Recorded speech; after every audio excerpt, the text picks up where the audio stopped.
is Nita here with HeroesMart Homeschool Academy. Welcome to class. It's really good to have you. In today's lesson, we're going to be talking about finding the difference.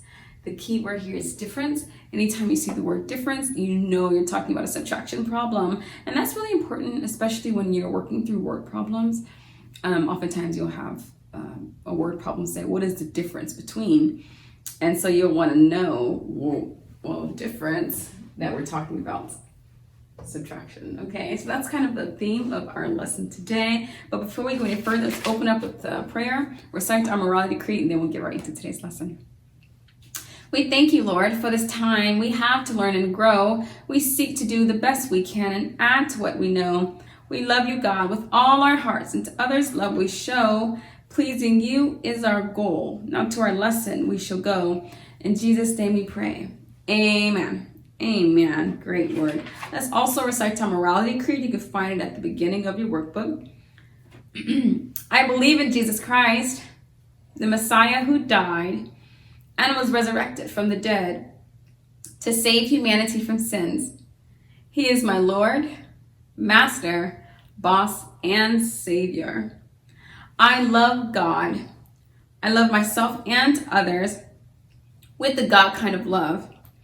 I believe that the Bible is inspired by the Spirit of God and is the basis for morality, rights and wrongs. I look to the Spirit of God to understand God's intent behind every letter of the Bible. I abide by this intent and I live to honor God in thought, in word, and in deed. I believe there is a heaven to gain and a hell to shun. Father, please give me grace and mercy to please you more. This is my morality creed. In the name of Jesus, amen. Amen. It's a creed to morality. We say we believe the Bible. Is that what we're saying? We believe the Messiah died. We believe everything in the Bible, including the obedience to God's commands, which is to love him, love ourselves, and love others as we love ourselves. So that's a really great, well-rounded morality creed. It's good to put the words of God in your mouth and keep them in your heart.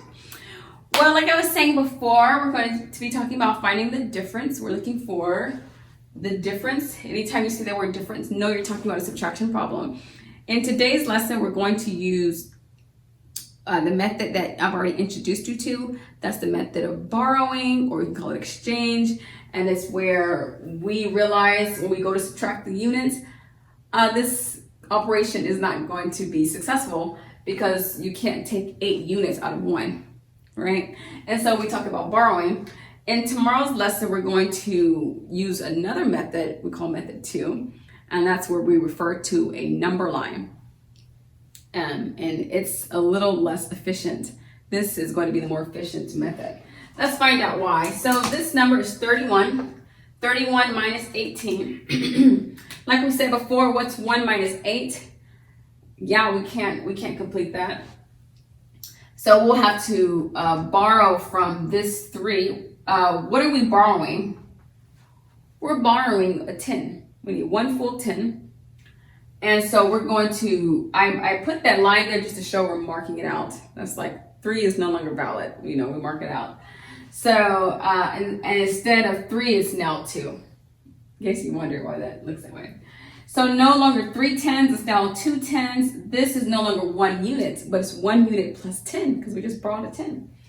So what's 1 plus 10? Well, 1 plus 10 is 11. Now you have 11 minus 8. Isn't that, now we have enough to work with. We have enough units to subtract from. So this is going to work out better. 11 minus 8 is 3.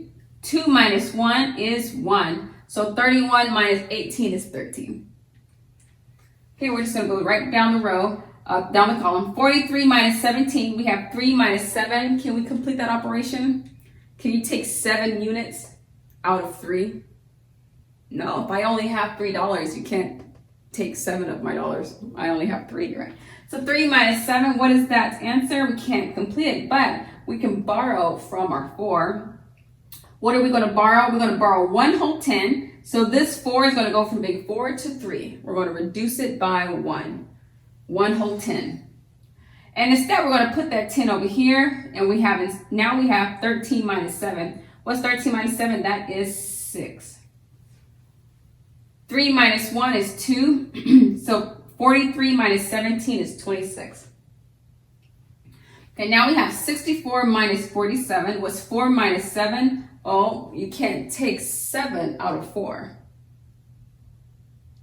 You can't take 7 out of 4. And this is called finding the difference. A great way to phrase it even is, what is the difference between? So you might even say, what is the difference between 47? What is the difference between 47 and 64? The example we use in the book is 18 and 31. And what is the difference between 18 and 31? Well, the difference is 13.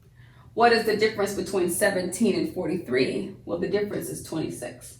What is the difference between 47 and 64? So 4 minus 7, we can't complete that operation, but we can borrow. So we're going to reduce this 6 to 5 tens and put that 1 10 with the 4. So now we have 10 plus 4, and that's 14. So what's 14 minus 7? That's 7. 5 minus 4 is 1. So what is the difference between 47 and 64? 17. Okay, so we have 22 minus 16. 16 is here, 22 here. What is the difference between 16 and 22? Well, when we start trying to calculate 2 minus 6, we find that we can't take 6 units out of 2.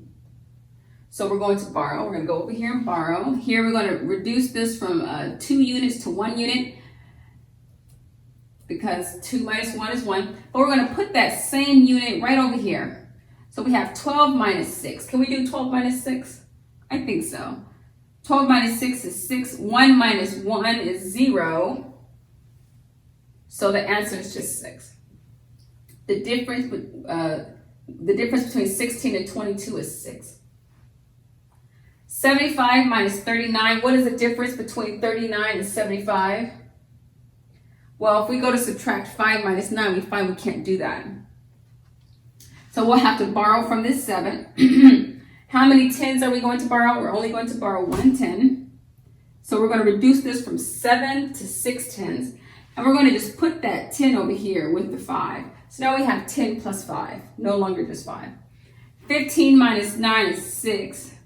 6 minus 3 is 3. So 75 minus 39 is 36.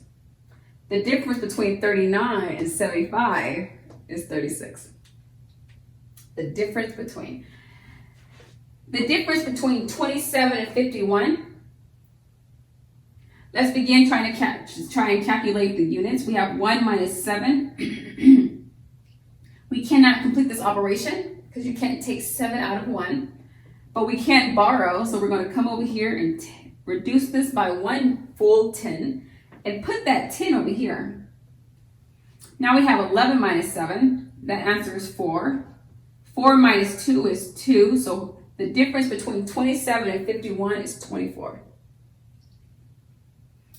Okay, 83 minus 44. We have 3 minus 4. Can we complete that operation? Can you take 4 out of 3? Can we suck 4 units out?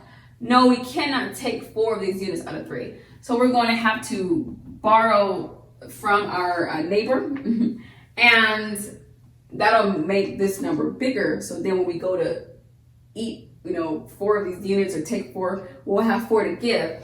So let's go ahead and remove 1 full 10, add it to the 13. Now we have 13 minus 4. That's much more doable.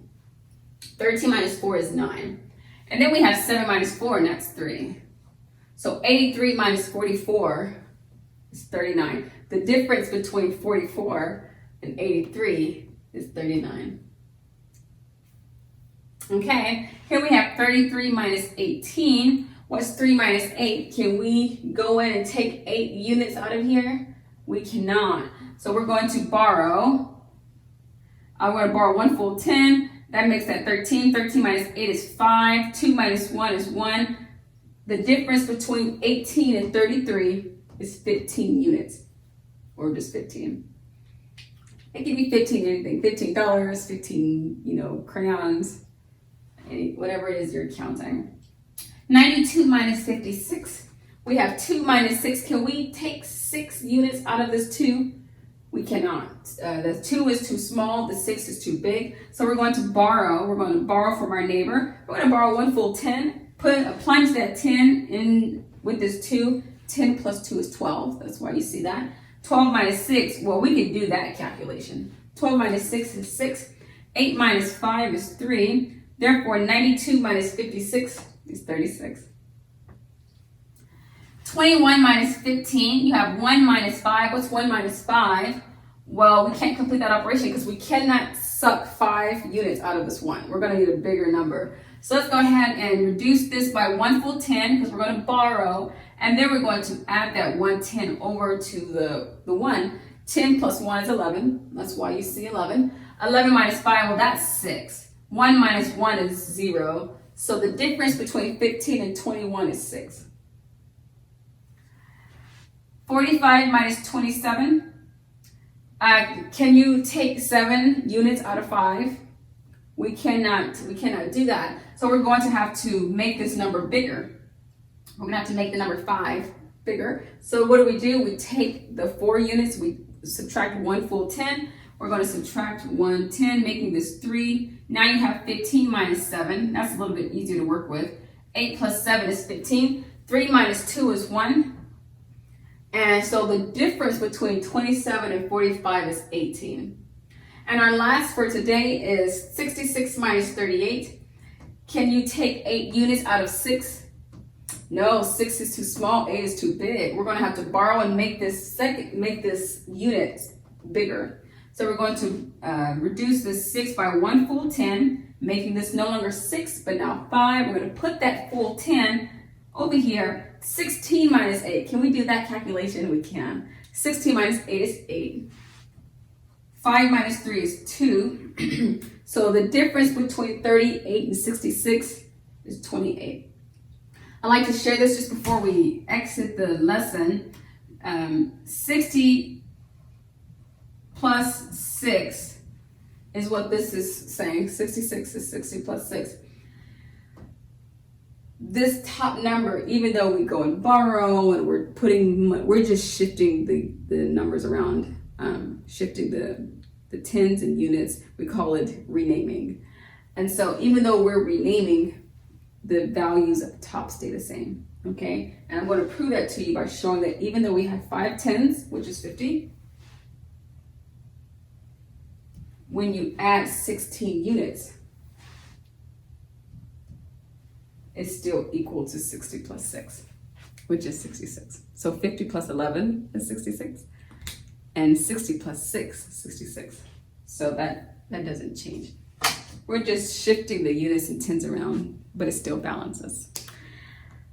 Okay, well, that's all I have for you today. If you have your workbook, you may turn to the 17th week, the second day, where you'll find some problems you can work through. You're trying to find the difference between a small number and a larger number. Thank you so much for coming to class, and until tomorrow, God bless.